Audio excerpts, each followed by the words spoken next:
mukadde olw'omukaga yafulumidde ng'alimu ebikulu bino by'otalina kusubwa. Tukulaze feesi z'ababoodabooda 17 abaakwatiddwa nga bano badde batega abantu abava mu banka ne ku mobile money ne babanyaga.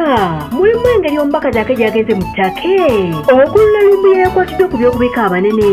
Omuyimbi Big Eye bamututteko omukazi omulala anyirira nga bamulumiriza ng'ensonga ze bwe zitambuka bulungi. Omuzadde alina omuyizi wa P4 ne P5 bamuteereddemu ebimusobozesa okusigala ng'asoma ebijja okumuyamba okugenda mu bibiina ebiddako nga biteekeddwa abasomesa abakugu.